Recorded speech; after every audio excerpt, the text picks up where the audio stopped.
People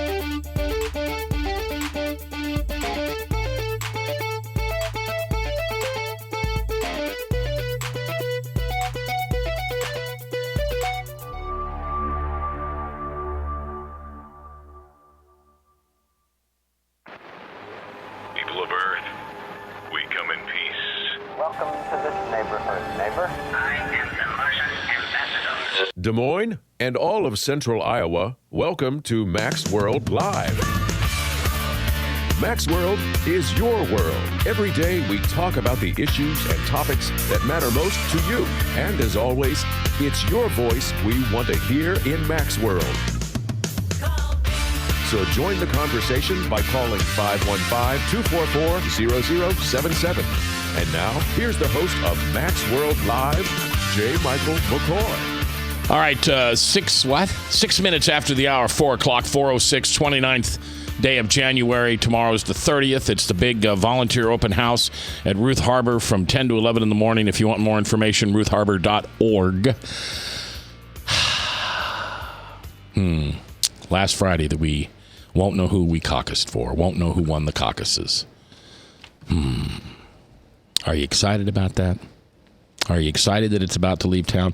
You know, one of the things I want to let you know, neither one of us have any idea. Nobody has any idea about how much money rolls into Des Moines, Iowa through hotels, restaurants, television, radio, newspaper ads. But it is one of our booms every 4 years. And the reason I always remember that, I remember it when I'm complaining. I remember when I'm tired of the lines and I can't get downtown. My wife and I were going to go out for dinner tonight, and we wanted to go to a place downtown, and I called for reservation, and guess what? There's no seats available. And I want to whine about that, but I shouldn't, because what it does for our community is incredible. Now, tomorrow, and we'll put it on podcast for you, it won't be on the radio, but we're going to be interviewed by Swiss Television, not Swedish meatballs. Like the BBC, you know, there's one network. They have one network in Sweden. Is it Sweden? I think it's Sweden. Sweden. They have one network in Sweden, and they're coming in here to interview us because they've listened to us on the internet, and they know that we're evangelical and that we are politically active, and so they want to talk to us. This morning, I talked to somebody from Washington, D.C. in a newspaper out there. Yeah. So we have to remember the blessing that it is. And right now you want to pray for something. Pray for God's will to be done, obviously. Pray for God's will to let you know what candidate is the one he wants you to caucus for. And the other thing is pray for weather. If this snowstorm that is supposed to be coming in Tuesday decides it's going to show up Monday, it's a huge problem. Well, and I just... and you laugh at it. No. You did the other day. You laughed at it. I did. Well, I have to say, I did think it would be quite hilarious if we had this terrible snowstorm and hardly anyone showed up to the caucus Monday night. Boy, would that be funny. All the millions and millions of dollars. But in all seriousness, just as an outsider, I really like this. I like the weather. I like the caucus. I love the political energy here in Iowa as a new resident of the state of Iowa. It's one of the many things I really like about it.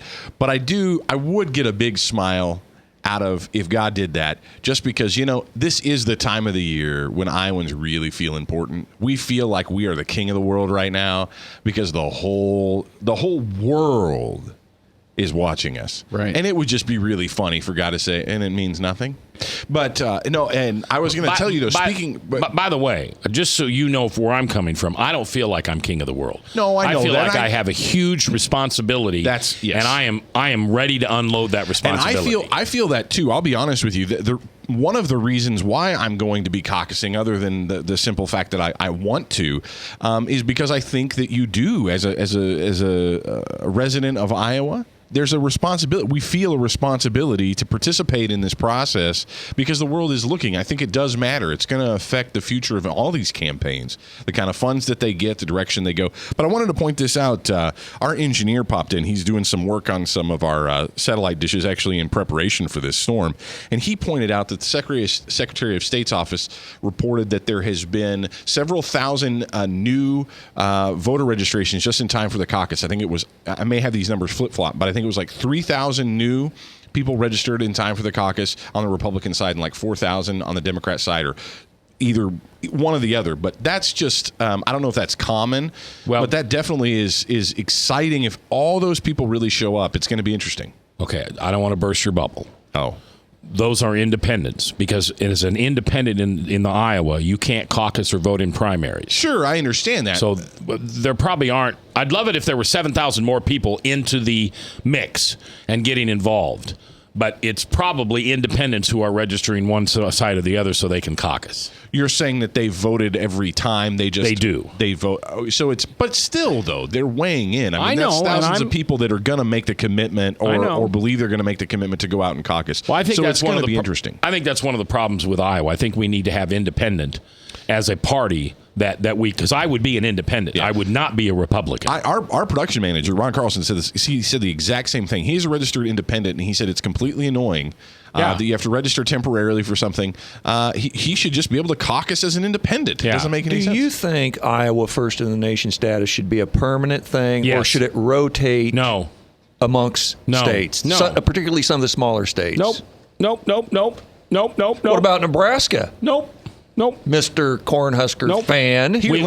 But nobody can do it as well as Iowa. Okay. I'm dead serious. Well, and let me give you a perspective on that, though, too. Just a 30,000-foot view, right?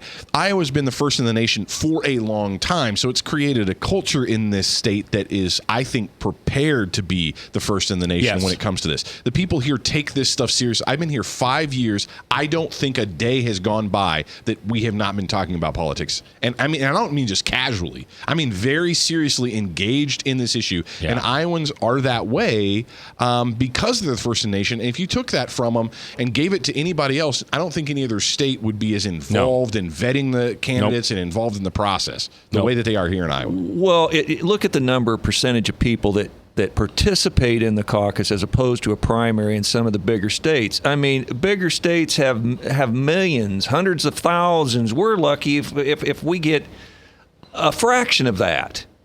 So it's not really a representation of the nation, some people say. We don't want it to be a representation of the nation. We want it to be. It's for the diehard, avid people like the Rand Paul supporters and people who come out and will support their candidate. All right. Well, let's continue talking about this in a moment. We've got a gentleman in here that I asked to be a guest for a few minutes. His name is Chance Patrick. I'm assuming you work at Bass Pro Shops because you got Bass Pro Shop all over you. Nope. We were lucky enough to go pro for them this year, and it's exciting. So do you work for them? Nope. So when you go pro for what? I'm on the pro hunting staff, in which I go out and I promote for Bass Pro in the field. I'm the guy that sets 20 foot in a tree and sits there all day and freezes. And, really? Yeah, it's been good. Crazy. All right. You have a passion for helping children, and this is a nice segue, doing things outdoors. Yes. Tell us about that. Well, I worked in the field for about 10 years, and I noticed where's all the kids? You know, as a kid, we lived out in the timber. That's what we did. We made forts. We played in the creek. And where's these kids at? One night I was sitting there, and something told me I needed to go on a mission and promote this. We're losing our next generation. Then you turn on the news, and we all know what the news is, everything bad. And I said, I've got to get out there, and I got to promote Iowa's great outdoors. I've got to get out there and get kids back fishing, back hunting, just enjoying Iowa's great outdoors. And it took off. And here we are. You know, we try to fund as many kids programs as we can. Okay, what's the name of it? Iowa's Great Outdoors. Iowa's Great Outdoors. Yep. Is there a .com or a .org? Nope, just Iowa's Great Outdoors. You can find me on Facebook at Chance Patrick. Okay, Chance Patrick. Yep. And you're looking for people who will, bottom line, donate to your charity. Yep, we're a 501c3. Yes, sir. 501c3, so it's a tax deductible. Yes, it is. And then what do you do with that money? Well, that money goes into an account, and we try to find kids maybe that need that little extra help. Mom and Dad want to take them out to the field, but Dad says, I don't have the money for a fishing license. Great, meet me somewhere, and I'll buy you your fishing license. I'll get the kids set up with some equipment. Now you have no excuse to get that kid back outdoors. Okay. And that would include not sports, right? You're talking about hunting, fishing. No, I found, in sports, you got that kid that tries every sport and he don't find the fit. So he goes home, jumps on a gaming system. Yeah. And sits there in his bedroom. Now we're dealing with child obesity. We're, depression. Get him back outside. That's you in nature. So that's what I like to do is get that kid back outside and show him, hey, you don't need a team this is you. You can be successful in anything you're doing out there on your own. One of my grandsons is into skeet shooting. Yeah. Yeah. And it's just been amazing for him. Well, a lot of people think you got to go out, and if you got a gun, you got to go out and kill something. Right. You don't. Right. Thank you. When I first started archery, I shot indoor target. My bow was bright chrome and candy apple red and had a big long stabilizer on it. I didn't plan on killing anything, and then I got in with a group of guys that promoted outdoors, and I was a young kid. Parents dropped me off at the archery shop, said, we'll see you whenever you're ready. Yeah. Got in with those guys, and I fell in love. So. Good. All right. So it's called Iowa Great Outdoors. It is a Iowa 501c3. You can find Chance on Facebook at Chance Patrick. If you're not a Facebook person, that's cool.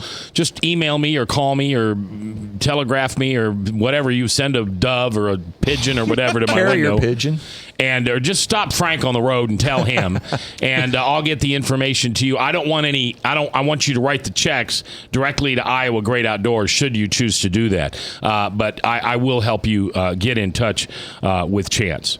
All right. I thank you for taking the time to come in today. Thanks for having us on. You bet. Appreciate Right it. in the middle of politics and everything, this is a nice break to just go back to Iowa and just think about what we really do here. We raise families. We are in the outdoors.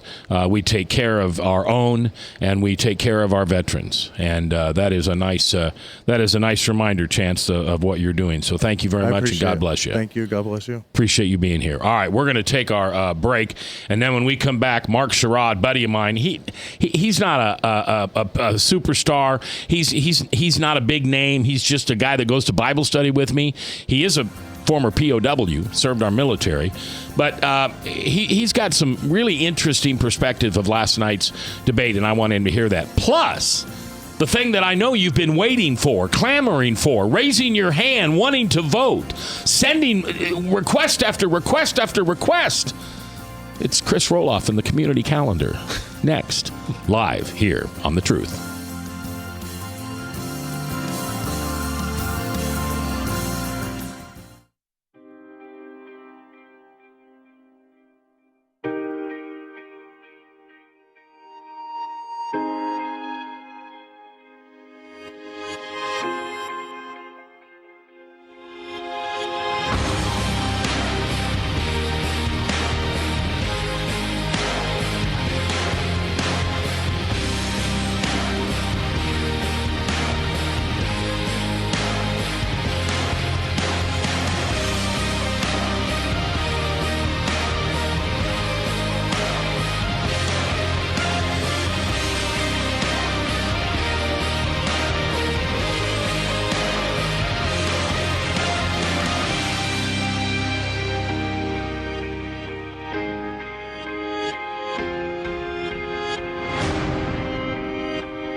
Credit cards are like grandkids. They love you, sometimes get out of control, and it's fun to get a new one. Who can stop them from piling on? Hi, I'm Tom Coates with Consumer Credit of Des Moines. At the end of the day, you can return the grandkids, but you're stuck paying off bad credit card debt.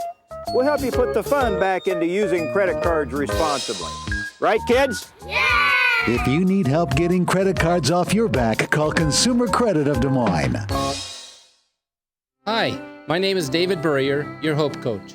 I host a live weekly talk show called I've Been There every Thursday afternoon at 5:30, right here on webcast1live.com, and on my weekly radio program Saturday mornings at 10 on Truth Network 99.3 FM. I interview common everyday people who have survived incredible life challenges and who testify to God's faithfulness in the midst of their storms. So join me as we bring a message of hope and encouragement. Everybody needs hope. I know, because I've been there.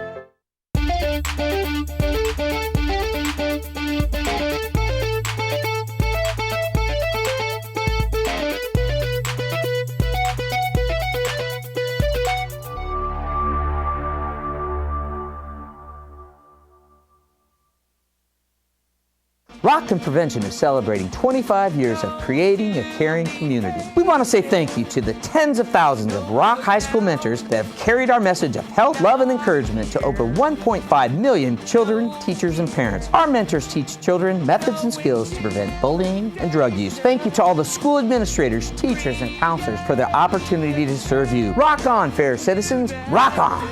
This is Pat McManus for Rock and Prevention, the Richard O. Jacobson Foundation, and this station. From the RE/MAX Real Estate Concept Studios, this is Webcast One Live.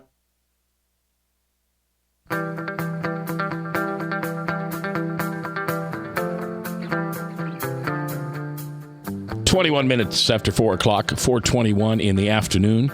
We have Mark Sherrod, a brother of mine from Bible study, who's got a real interesting perspective on the debate last night. He's going to join us in a minute. But first, let's roll that community calendar music, Ryan. And it's Chris Roloff and the KTIA 99.3 Truth Community Calendar. Yes, this is, in fact, the most anticipated moment of your day, I'm sure. It's the community calendar. And, Mac, why don't you find that scrap of paper that you had the information about Ruth Harbor on? As I'm going to go with you to that in just a second. Okay, this weekend, of course, is the marriage conference that we've been talking about, the What Did You Expect marriage conference with Paul Tripp. That starts tonight, and it is tomorrow. I suspect you can still get tickets, gracehome.com, or maybe at the door as well. Monday, of course, is Caucus night. Do it. Go. Caucus. I'm putting it on the community calendar because every Christian should be caucusing at that. If you want to find a location, I suggest you go to thefamilyleader.com. You can find out how to find your location there. Also, Monday is the beginning of the Fit for the King Transformation Challenge. It's $25 to join me and lots of other people who are going to get healthy to the glory of God, frankly. Not just because we want to be thin, because we want to glorify God in our lives completely. You can go to fitfortheking.net. That's fit4theking.net, fitfortheking.net to join that transformation challenge. Also coming up this Wednesday is the Testify Fellowship Time.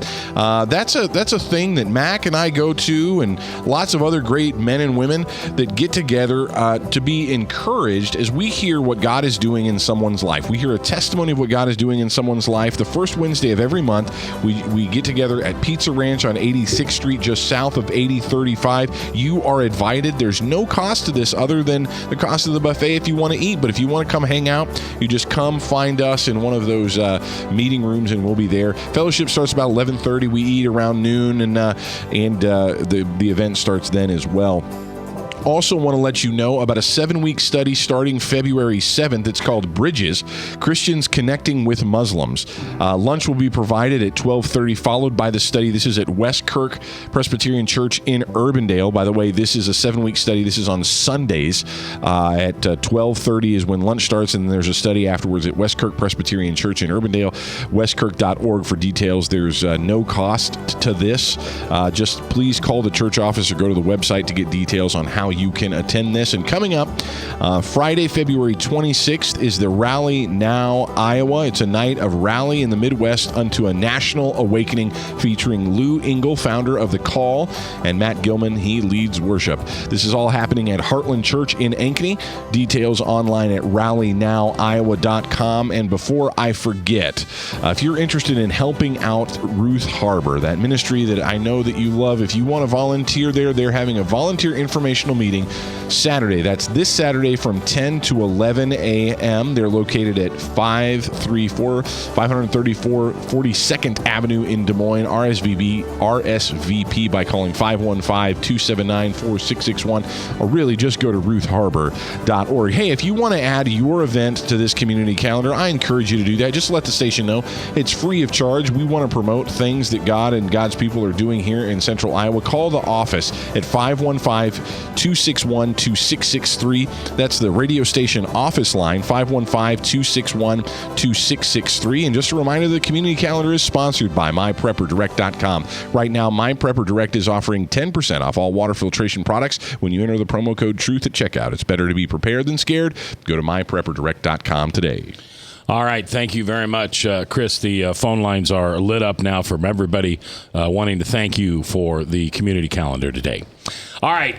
Phone lines are open at 244-0077. Also, the Service Legends Truth text line at 809-0993. And whoever texted us and thanked us for having Frank on, he's not going to pay you.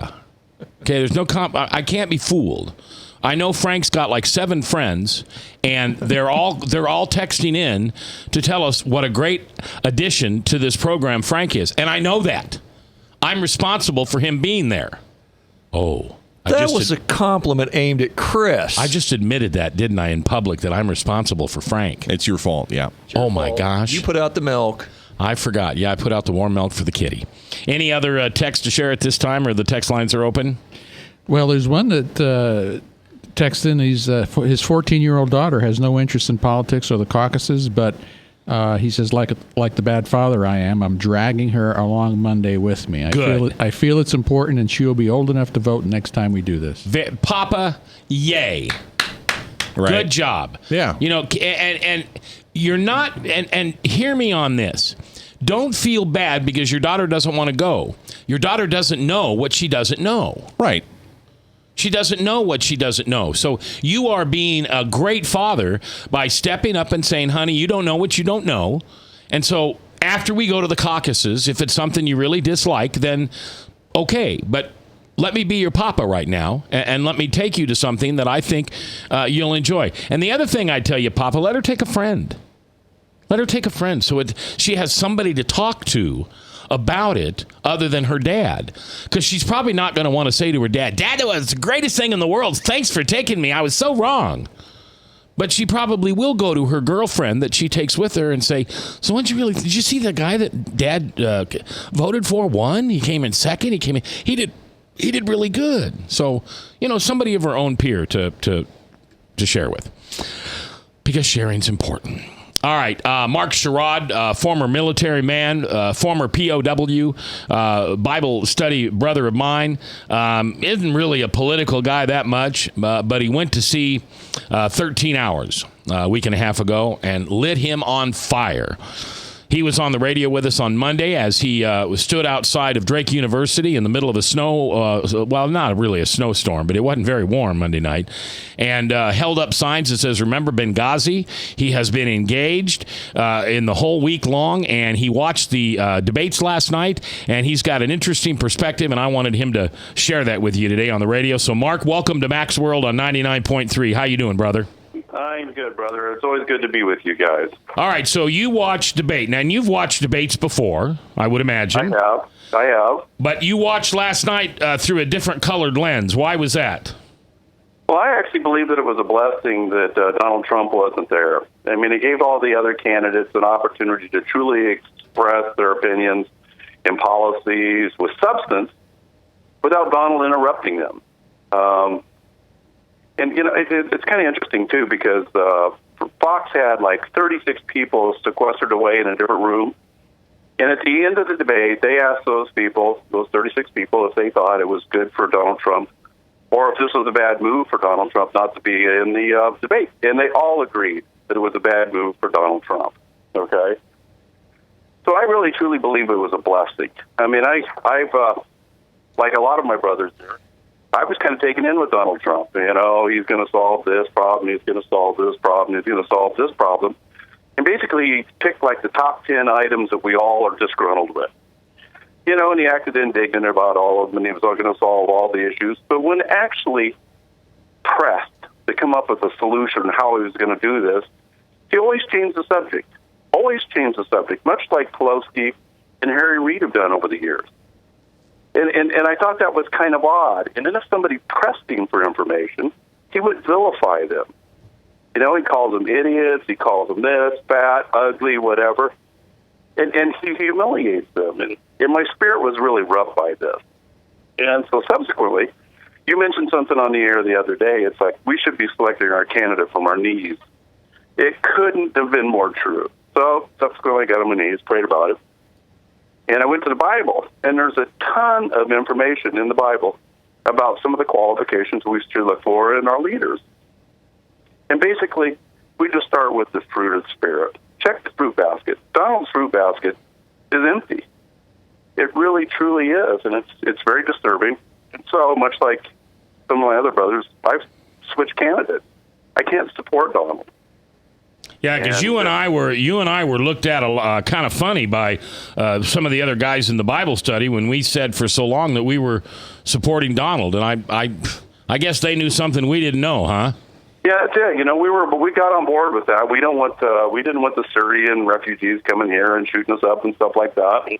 We got on board with that, and Donald actually, we got sucked in by it. It was like it was a dark side sucking us in with all that, whatever he was doing. So, we bought it. Shame on us, but I think we came to our senses in time.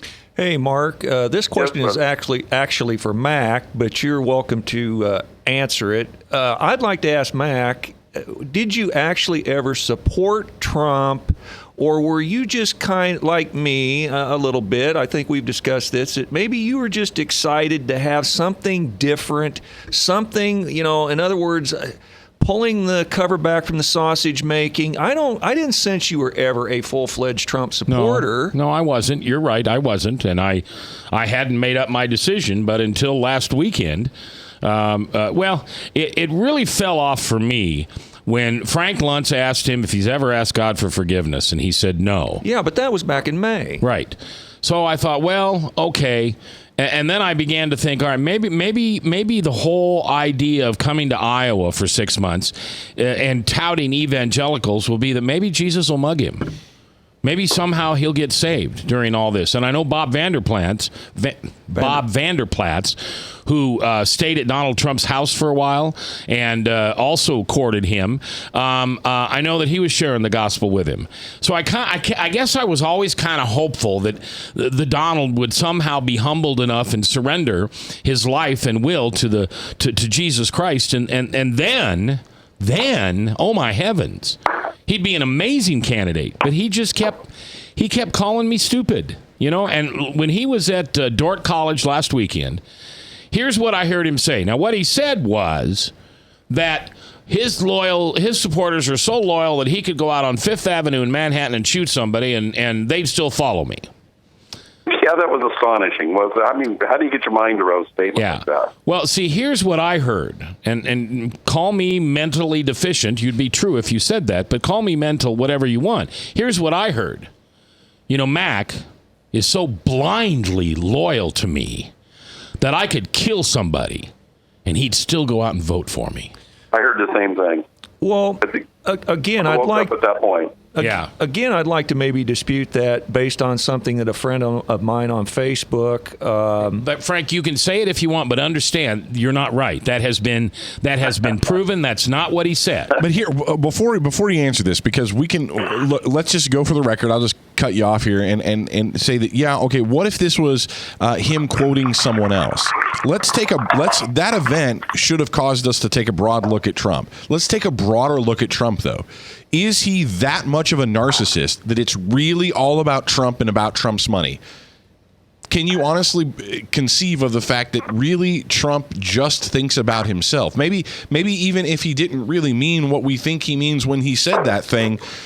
Isn't it true, though, that really Trump proved, even by not going to this debate last night, that this is all about Trump? He doesn't care about the American people. He doesn't care about what they want, policies. He doesn't care about America. He cares about Donald Trump making America great again and being the big winner. Well, we've all made offhand comments. Mac apologized for making an offhand comment about you yesterday. We all make offhand comments and stick our foot in our mouth. I think what was happening there with that is he was reading something about his detractors were blasting him about the loyalty of his supporters. And then he may have got caught up in the moment and made this offhand statement about going out on the street and shooting someone. But the whole emphasis was based on what the detractors were saying about his supporters and their loyalty.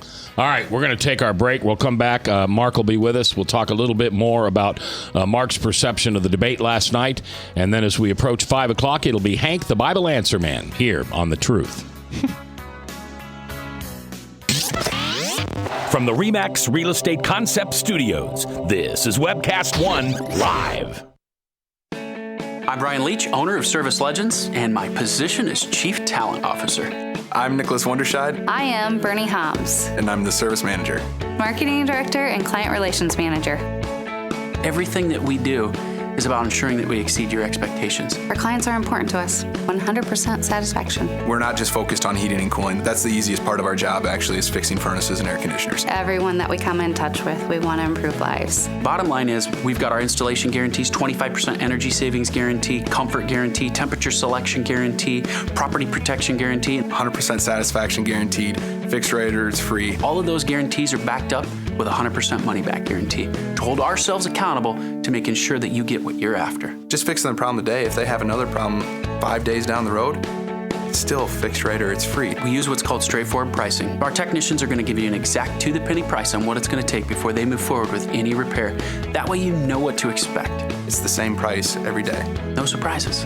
If you get off work at 5 o'clock in the afternoon, you come home, you realize that, oh, my furnace is broken. Now you need to call somebody out that night. You shouldn't have to pay more for that. We're guaranteeing service 24/7. We run afternoons, evenings, nights, weekends. We're staffed to work that. Phone rings at 3 in the morning. You'll get one of our representatives answering the phone every time. We're not sending you out to Timbuktu in some call center. It's our Service Legend team members, our mission control team. I'll take a call anytime. And then they answer the phones the same way during the day as they do at night. It's a great day at your service company. How can we make you smile? That's the only way to provide true 24-hour service. When you're able to let somebody actually live in their home safely when they weren't able to do that before, where they don't have to stay up at night and worry about, is the heat going to come back on? Are we going to freeze the pipes? Is the baby in the room next door going to be sick because they got too cold?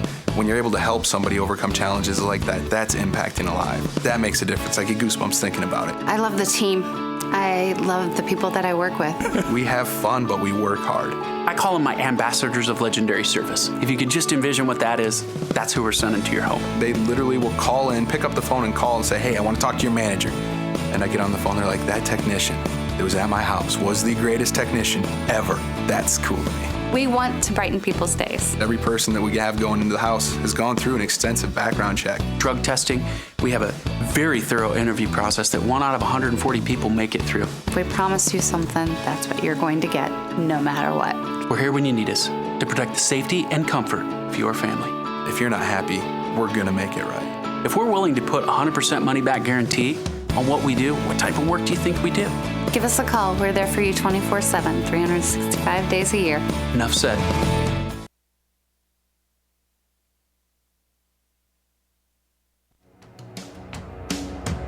Yeah. 22 minutes before the top of the hour. Top of the hour. Oh, boy. Hank, the Bible Answer Man. 1-888 Ask Hank. Before we go back to Mark Sherrod, who's on the phone, and he's talking a little bit about the debate last night and what he saw.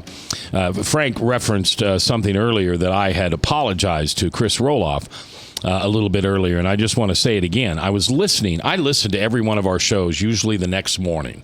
I'm a very early riser, 4:15. I have Bible studies most mornings that start about 6:37, so there's a couple hours in there that I work in my office, and while I'm working, I'm listening to the show. I believe that every radio person, every television person, every whatever person needs to look at the work that they do. If a supermodel is about ready to go out and walk down the what do they call them? The ramp or runway. The what? Runway. The runway.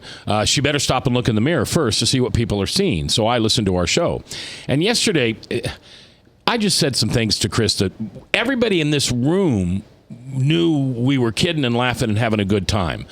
This is a wonderfully fun place to work. Yeah, we get serious. I mean, we're serious about the Lord. We're serious about gospel. We're serious about churches and making sure we get all of their messages out. But we have a lot of fun in here. We wear funny hats, and we have stuffed animals, and we have jokes, and it's just a fun place. And Chris is starting this fitness and health thing on Monday, and so I was making fun of him, and I said something that was inappropriate. And the thing that I heard, it's kind of like we're talking about the Donald Trump thing. Donald Trump said, my followers are so loyal that if I shot somebody, they'd still follow me. Well, I kind of said the same thing. I said something to Chris that it wasn't funny. And what I heard myself say was not very nice. So I already apologized to Chris. I called him right when I heard it on the radio this morning and went, oh, my gosh. But if you were listening yesterday, I apologize to you for what I said. If you're a new listener, if you had heard what I said yesterday, I don't know why you'd be listening again today. So I'm thankful you are, and I'm going to do a better job at that. Now, Frank's not included in that group. Frank is still fair game because for some reason, I don't know why, Frank likes it.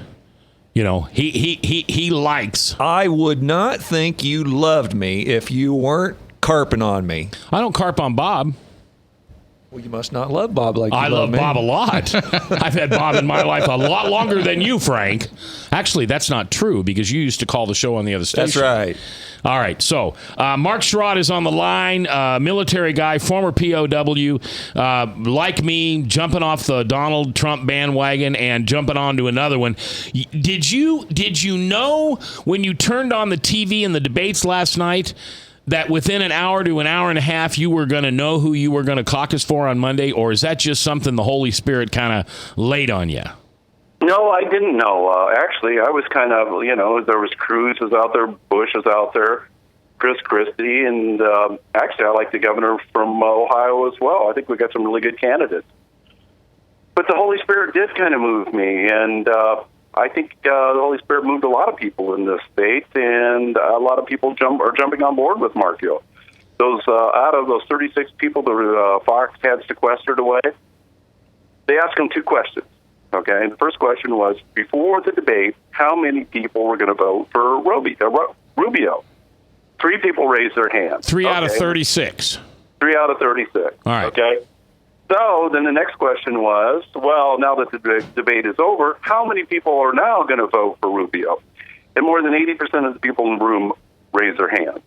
That is a big move. Okay. So I expect some surprises on Monday. Bush did a really good job. Cruz, well, I like the guy. I really love his dad. But Rubio, I just think he's blessed. I really, truly do. So and it's just not because he used Jesus Christ, which I really like, okay, because no one else used Jesus Christ's name up there. I thought that was really cool. I thought that was a strong move. So as of now, you're going to caucus for Rubio, or you're going to caucus for Rubio? I am going to caucus for Marco. All right. I will tell you that I think one of the best tickets in the country, and I don't care who's who, but it would be a Cruz Rubio ticket.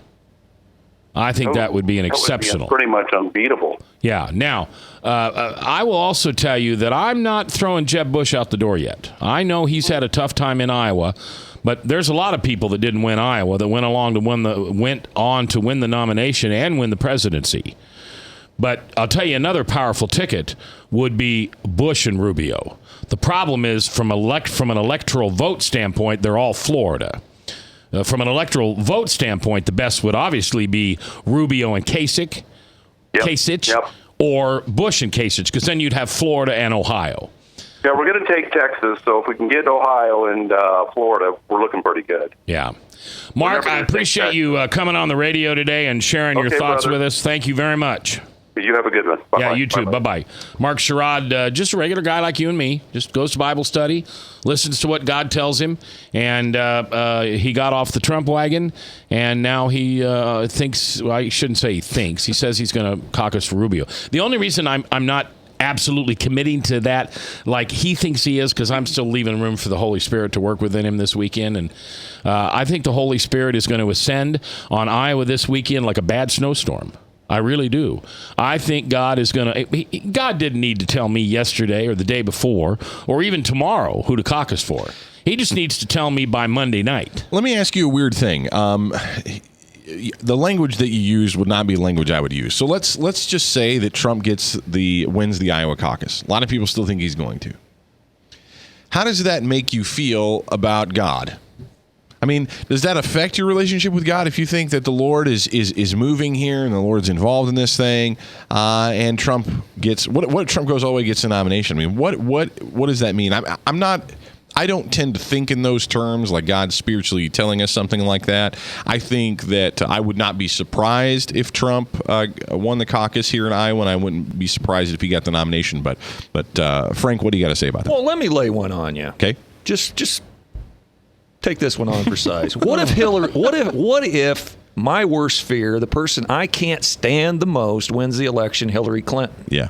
Is that going to stop God's sovereignty from having his will with this nation or this world? I would assume no, right? Okay. Yeah, I'm going to say no. So in some ways, it's really irrelevant. We have our personal choices. We have our personal likes and dislikes in a candidate, but ultimately, whoever wins, Trump, Carson, Rubio, Cruz, Hillary, Bernie, whoever wins it, God's still in charge of this place. Right. He's going to. So here's the question then.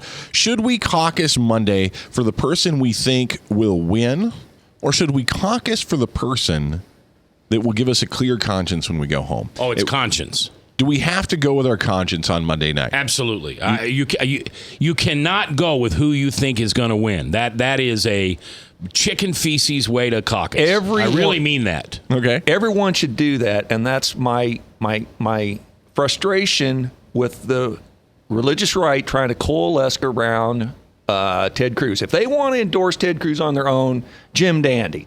I just don't. I get a little frustrated when like you said, when the James Dobsons and the others, you start feeling a little bullied as a Christian that you need to vote for Ted Cruz. If you want to vote for Ted Cruz of your own accord and your own conscience, have at it, party hardy.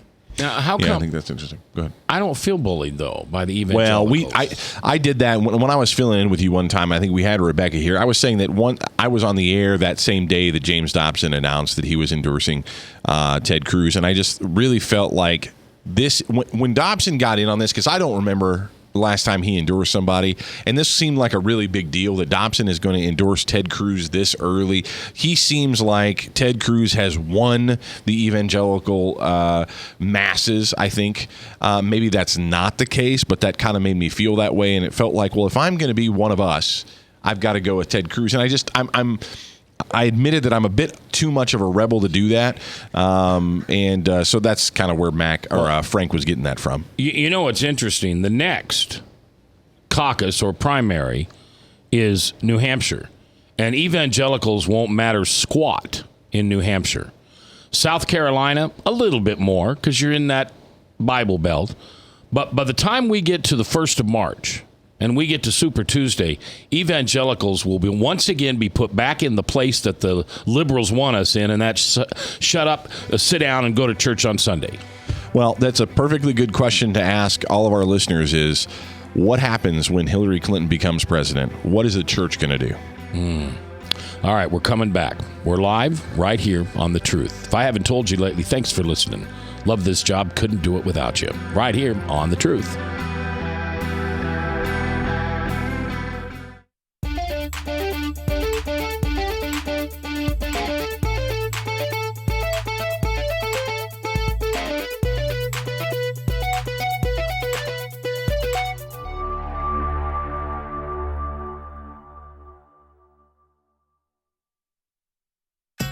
Credit cards are like grandkids. They love you, sometimes get out of control, and it's fun to get a new one. Who can stop them from piling on?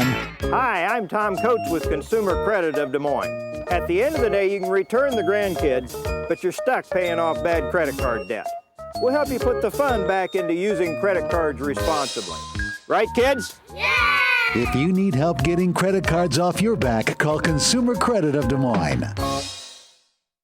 Hi, my name is David Burrier, your Hope Coach.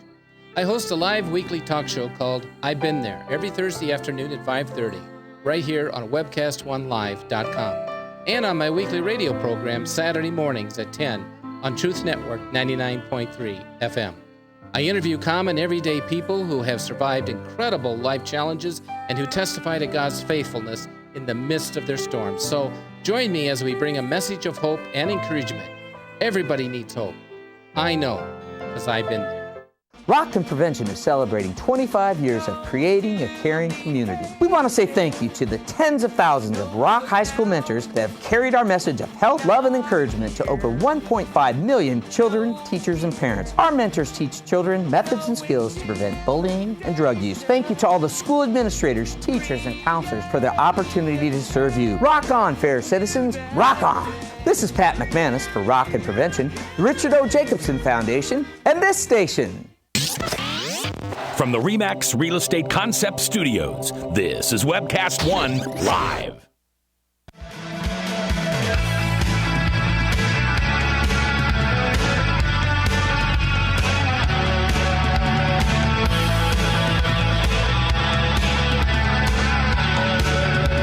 All right, 10 minutes before the top of the hour, Salem Radio Network News, and then Hank, the Bible Answer Man, 1-888-ASK-HANK. A lot of stuff going on over the weekend. I know that my wife and I are going to the Playhouse. They're doing, I'm going to say it wrong, The Witch, the Lion, and the Wardrobe? No. I did not know they were doing that. Lion, Witch, and the Wardrobe. Is that right? You've now mixed them up. C.S. Lewis, right? This Narnia. Yeah, the first book in the kids Narnia theater. series. The kids theater. Oh, that's cool. So we have season tickets, and we're taking our granddaughter and one of her little girlfriends, and we're going to go see that. And that's on Sunday after church. And then tomorrow, of course, we're all here. Well, you're at a marriage conference. By the way, that guy, that Tripp guy. Yes. He is, for those of you that have ever watched the 33 series, he's the guy in the bow tie. Yep. That's the gentleman that's going to be at Grace East. Yeah, that actually, the marriage conference starts tonight, and it's tonight and tomorrow morning. So it's tonight and tomorrow morning. Oh, so you and your wife are going to that for the date night tonight? Yeah. Okay. Well, I think you ought to take your wife to 13 hours. Yeah, 13 hours. I don't know that that's the kind of way. I want to see it and get angry. My wife probably doesn't want to do that. I want to get mad. No, I don't. There's a lot I don't understand about what happened in Benghazi. And when I saw the trailer for this movie, I was blown away that it was anything like this. Because the way I thought what went down there was real kind of quick in and out. I mean, it just kind of goes to show you the way that they masked in the media the truth of what happened, because I had no concept of what was really going on, and I was one of the many Americans who just believed it was, some angry YouTube video. I mean, I heard the story, and I am not like a big news junkie, man. So that's a sorry. Well, you just killed a fly. No, I know. That hurts me. I know we only got a few more minutes left, but I really want to. I want people to think about this for a minute, because I know, and I want all of us as Christians to go in caucus, but I want us to remember something, if we can. Look, we don't know who the next president of the United States is going to be, but one of the things that I've thought about, and I want to share this with you, is we as Christians in this country are growing as the minority. Okay, evangelical, Bible-believing Christians are growing to become the minority in this country. Okay, I don't want that to be true, but I'm starting to feel that that's the way things are going. And even many folks inside of our churches are giving up on a lot of issues that they thought were important. They're giving up on a lot of things. And I want all of us to remember, vote your conscience, do all that stuff, participate in the system. But let's also, I hope that what we're talking about on Tuesday is now, what can the church do to help this country? Because the Church of Jesus Christ is the only solution. I was talking with a friend of mine. Ted Cruz talks a lot about a revival. But a revival doesn't happen in the White House. It doesn't happen through the political process. A revival happens when people repent of their sins, turn from their sin, and turn to Jesus Christ, and they start to have a living relationship with the God that created them. That's how a revival happens. It doesn't matter if we have the free ability to practice our religion. If we lose our religious liberty, Jesus is still king. If abortion becomes more prevalent starting Tuesday than it did on Monday or whatever, if more homosexuals are getting married, and it just happens all the time, Jesus is still king, and we need to seek Christ and continue. I was really encouraged by Pastor Michael Damastis. I don't think I'm doing that. With all the people that have come to Iowa because of all the hubbub about the caucuses, are we thinking about how we can represent Christ, how we can share the love of Jesus Christ with all these people? I'll be honest, I'm not thinking that way. And shame on me for not thinking that way, because that's the stuff of eternity, right, Frank? That's the stuff that's going to last forever. If America's gone, there's more to the world than the United States of America. Jesus is more than that. We want people as non-believers to hear the gospel and make a decision before they die in their sin. That's right. But why? It's not just so much about heaven. It's because what breaks my heart for people who don't follow Jesus, who don't follow the God of Abraham, Isaac, and Jacob, the God of the Bible, is they don't know the one who created them. They're just, when we talk about the phrase lost, we say lost. You don't know who created you.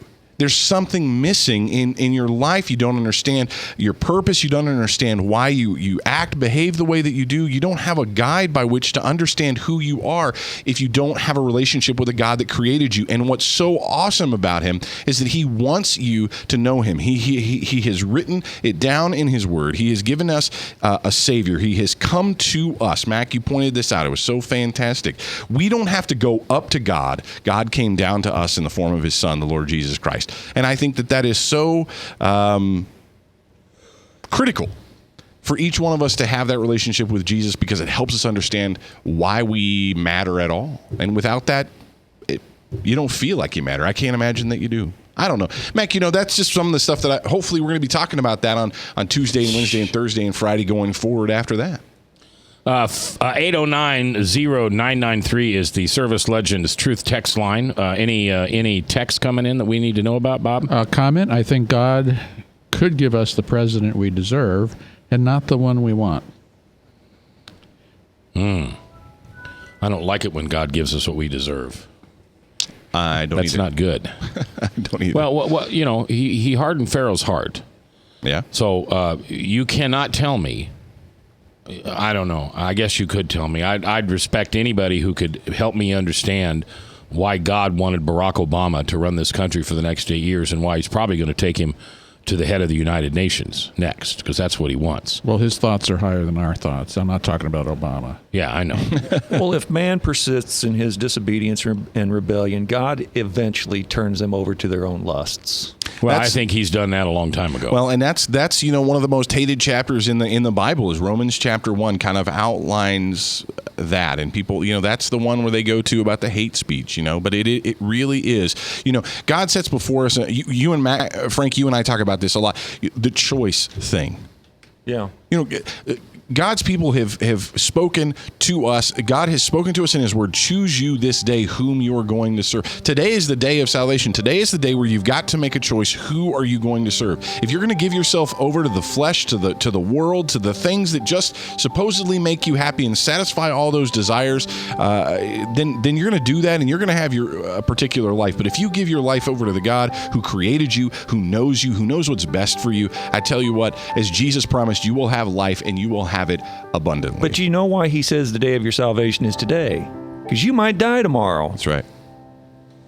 All right. Thank you for being with us all week on the show. This job is fun. It's a great job. It's been harder this week. Jill King, made the comment to me on Facebook, I'm tired of talking about this topic too.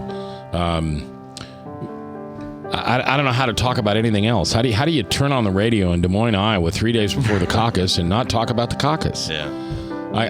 And somebody said, well, I don't care about politics. Well, maybe right now you should, just a little. Maybe just right now, just for the next couple of days. Because hopefully you're going to go caucus. If you care so little that you're deciding not to go caucus, brother, or sister, I want to know your heart, because maybe you've got something that I need. Because right now, we're in the middle of it, and it's time to say who we think would be best to lead this country. We've got an awesome responsibility. It's a great tradition, and I thank you for participating in it. Tonight, go home, forgive that person you haven't been able to forgive, because as you forgive, you shall be forgiven. I'll see you in church.